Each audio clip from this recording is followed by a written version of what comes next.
Hello and welcome to this episode of Preserving History and Democracy podcast. My name is Caroline Zamora and I'm the Chief Deputy County Clerk.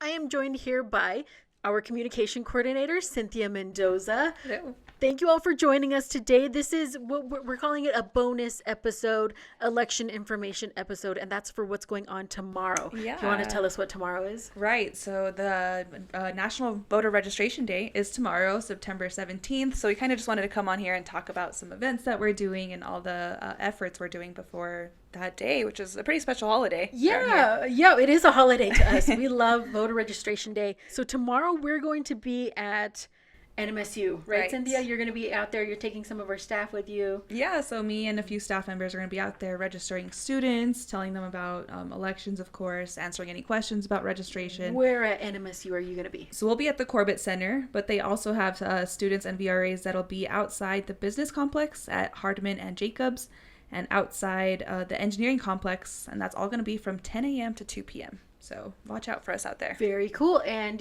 you mentioned VRAs, and we take for granted that we know what you're talking about. Right. Can you tell our listeners what a VRA is? Right. So they are people just like you in our community and here in Doniana. They are called voter registration agents. So VRAs, they do come for a training. They get their certification saying that they know how to register people, how to answer questions. And it's a course that they take here for about an hour. And they are supposed to be nonpartisan. Yes. So they can register anyone regardless of what party, what your party is. They will help you register. There are a few things that you need to be registered. You must be to register actively. Right. We'll get into how younger people are able to register. But if you want to be an active registered person, you need to at least be 18. You need to be a United States citizen and a resident of New Mexico. If you want to register in Doniana County, you'll need to be a resident of Doniana. But let's say you're here for the weekend, you run into a VRA at the farmer's market, but you live in Otero, Otero County. We just mail your registration. We send it over to our good friend, Robin, and her team in Otero County. So as long as you are, again, 18 years of age, a United States citizen, and a resident of New Mexico, we can go ahead and get you registered. That's right. We actually had somebody at the last farmer's market we did that was a resident, I want to say, from Roswell. So what county is that? What county is that? It's not Lee Curry, maybe, something like that? I don't remember. I always forget the counties. I know. But they were around at the farmer's market visiting family, and they're like, oh, I need to register to vote. And we'll send it over to their county. They're like, well, I need to do that over there, right? I'm like, no, do it here, and then we'll send it over to them. So you're good. And they were excited to register. And we took care of that for them. I do love seeing that. Me too. What's really fun about registering, and we do this because we also... this Friday, we're going to be at Centennial High School, registering and doing a fun civic engagement with students. But what's great about our state is that you can be a 17, 16-year-old. Right. You can register to vote. You're inactive in our system. And then the day you turn 18, you become an active registered voter. Also in the state of New Mexico, and some folks didn't know this, and I think we probably talked about it in one of our podcasts. Let's say you're 17 during the primary. If you're 17 during the primary and you're going to turn 18 before or on election day, you're still able to vote in the primary as a 17-year-old. That's pretty cool. I do think that's pretty cool. I like it. And so those are some fun facts about voting and registering to vote.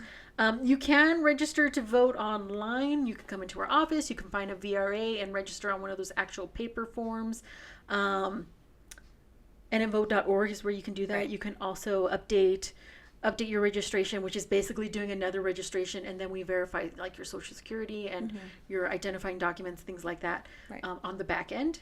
And so we update your registration that way. So that's I recently had to do that because I moved in April, and so I was like, okay, I should probably change my registration, and they did it so quick. Then Julie was like, can I just give this to you? I mean, should I mail it to you? I'm like, I'm right here, just give it to me. Yeah, I love that. So I did mine recently because I also moved about a year and a half ago. Right. But I did mine at the DMV. Oh, nice. DMVD, yeah. You can just do 2-in-1 right there. It was 2-in-1, and That's it was awesome. super easy to do it right there and then. And so I kind of love that one. That system, and I think is we're going to see some expansions in that system by 2025, which will be really cool. That's awesome. Yeah, so let's go ahead and talk about what else is going to be happening on National Voter Registration Day throughout the county. Right. So we also have some students at DACC Gadsden will also be having some booths over there registering people to vote. DACC Sunland Park will also be out there registering people. DACC East Mesa here in Las Cruces at, I believe it's on Sonoma Ranch, right? Sonoma Ranch Boulevard. And DACC on Espina here in Las Cruces as well. That one is the one that's right next to NMSU. Yes. Yep. So that's the closer campus right there. That one's going on from 11 a.m. to 2 p.m. So all the DACC registration events are going on from 11 a.m. to 2 p.m. So watch out for those over there. Yeah, and then we have a lot of fun things going on this weekend. Like we said, we're going to be at Centennial High School talking to young people. On Friday, we're also going to be at the Southern New Mexico State Fair from 5 to 8. Yes, next Friday. And so that's really exciting.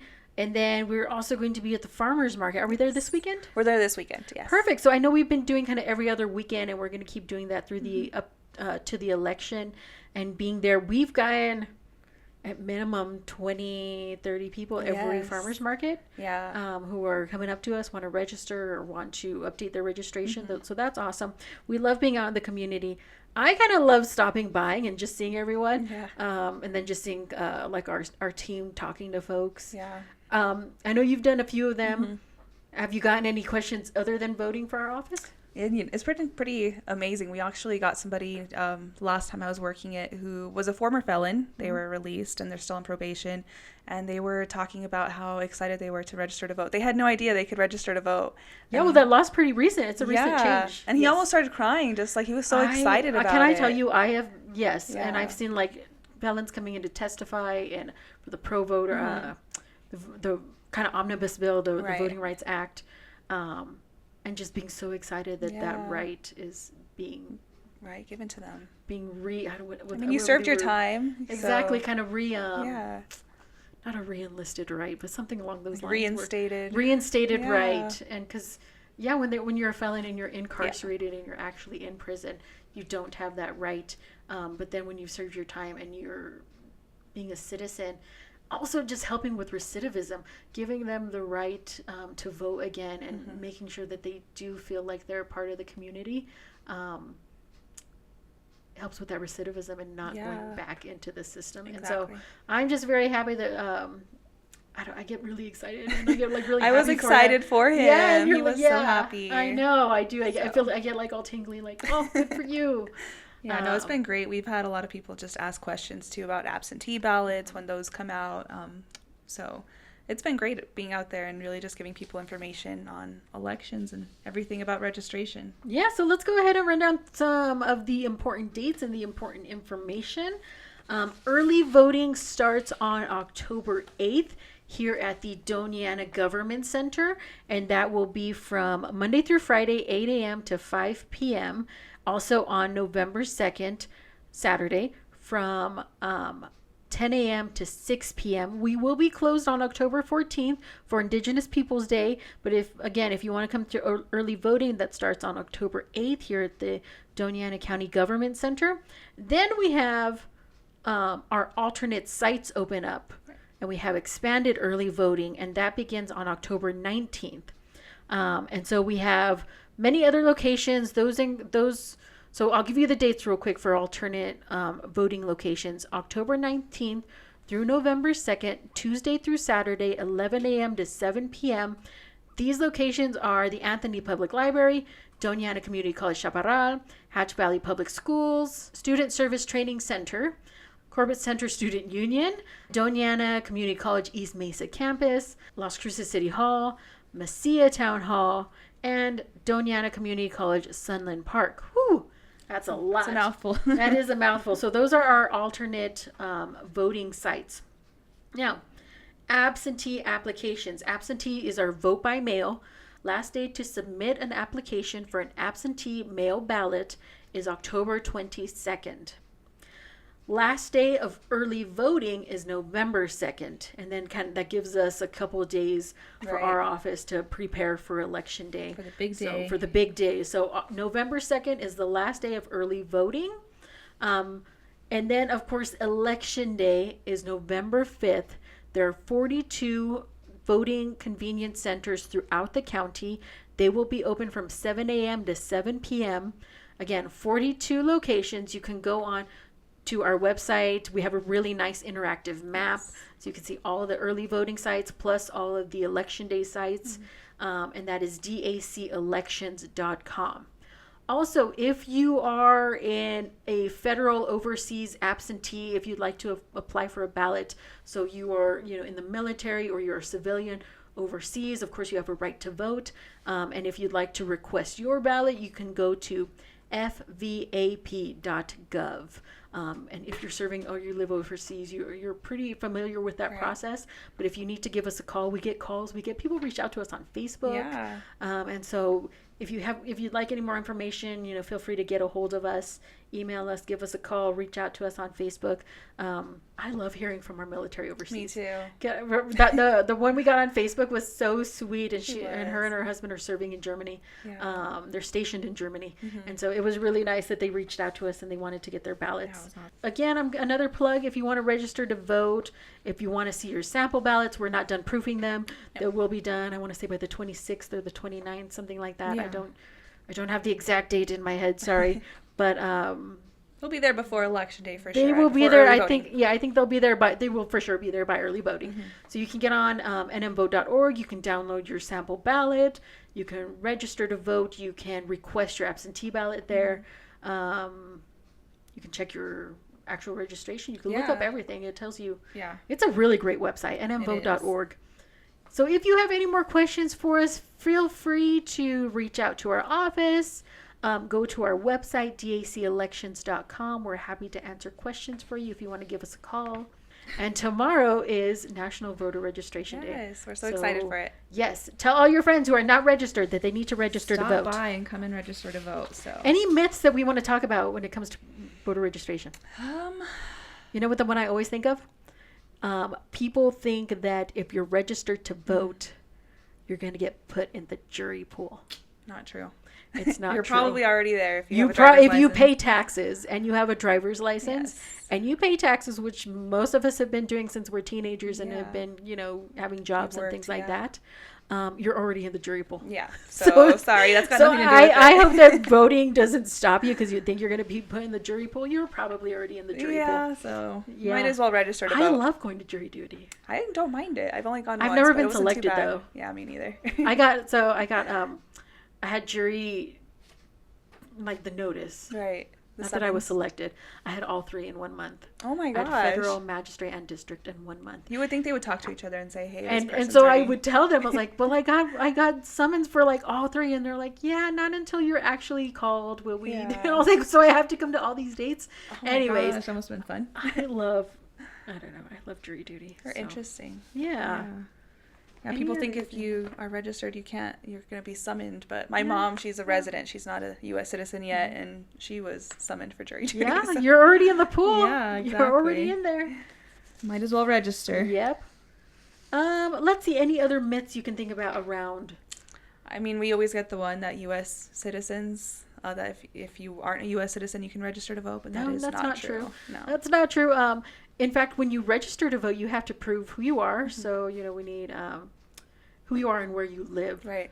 And so who you are, as in we need a social security number. Exactly. If you don't know that off the top of your head, you can use your MVD ID number, and then we look you up in the system that way. Yes. We also need a physical address. People think that they could just give us a P.O. box, but that doesn't work. Yeah. We need your physical address because we need to know which districts you're in. And so like House district, Senate district, things like that. School board districts. So your physical address will determine which districts you're in, which precincts, things like that you're in. Right. So you have to have, of course, prove that you're a U.S. citizen. You also attest when you're registering. And it's a felony to It is. falsify. It is a felony if you're falsifying. There's a lot of verification of who you are on the back end that we do. Right. So it's not true. That's a So myth. it's not true. Non-citizens cannot register to vote. Sorry. That's not true. I can't think of any other myths. I mean, I'm sure we get some crazy myths all the time, but I think those are the most common ones we probably receive in our office. I agree. What are the ones that the kids ask us the most? The government's going to know everything about me now. Google already knows everything about you. You walk around with the phone in your pocket, it knows everything about you. Yeah, exactly. So. And you gave it permission to do it. When you said yes to that agreement, yep. So we are not stalking you in any way if you register to vote. You know, I don't care about anyone enough to want to be stalking them. Isn't that terrible? I'm good. Like, I'm sorry. okay. Like, I have no desire to be stalking you. Yeah, like we're I'm good, busy. guys. I'm good. You're just in our voter rolls, and you can vote now. So. Another, I guess, some myths that we hear about the voter rolls is cleaning up the voter rolls. We've had some people coming to the commission meetings saying we need to clean up the voter rolls. First, and I think, Commissioner Reynolds was really, at our last meeting, was giving some feedback on this. Right. The onus and the responsibility of making sure your registration is up to date is on you, exactly. the voter. Right. Just the way when you move, you have to go get a new license within 90 days. I think so, yeah. So the responsibility is on you. It's not on our office. There's only so much we can do. Exactly. So there's a few ways we can take someone off the voter rolls. That is if they die. We have a staff member who every day checks local obituaries. But if someone's obituary is in like Indiana, right, we're not getting that obituary. We Yeah. do have a lot of people who send us their parents' obituaries. Yeah. Or they will bring in their death certificate and say, hey, can you take my mom off the voter list? Yeah. And if we have the documentation, we can go ahead and do that. So again, Right. if the voter passes away and dies, another way is if they request it themselves.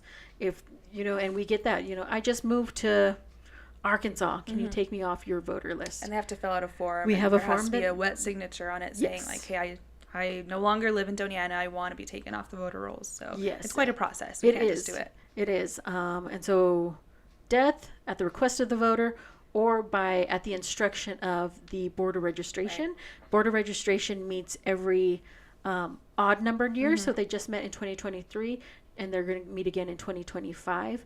And they will look through it's an extensive list. And they will look through the list and check things. And then at their direction, it's when then we remove them from the voter Right. list. And there's a lot of things that have to happen for that. Right, like they get mailers, so like the residents will Yes. get mailers and say, hey, do you still live here? We haven't seen any activity from you in a while. And so it has they to be haven't like voted. an unreceived mail, Yeah. undelivered mail, and it goes back to the Secretary Right. of State's office. And they had to have not had any active voting participation in 2 cycles, Okay. 2 election cycles. Right. So a general and an RLE. So 2 cycles, 4 years, before their name even possibly makes it to the list. And then once it's on the list, that's when it goes to the Board of Registration. And they kind of determine whether. And then at their direction is when we are actually able to. I think it's interesting that people think that we're just over here taking Just people delete, off. delete. Yeah, like no, that is not No. how the law works, and that is not how Yeah. our processes work at all. Exactly. It's quite a Yeah. process. So. It is. So if you want to check out all that statute, it's in the election code. I talked about it at the last commission meeting, and so folks can go ahead and check it out. Yes. So those are some of the other myths we hear. Right. Cool. Well, I think that's about it for today. Tomorrow's National Voter Registration Day is Yes. September 17th. Very excited about it. So follow us on all social media pages too. We'll be updating everybody on it, and we're also going to be doing a little like social media campaign, and we're going to be having our picture booths out there, and students are going to be telling us why they vote. So I'm really excited about that. I love talking to young people about that. Me Very too. cool. It's nice hearing their perspective. So Agree. All right. Well, we will talk to you next time. Bye. Bye.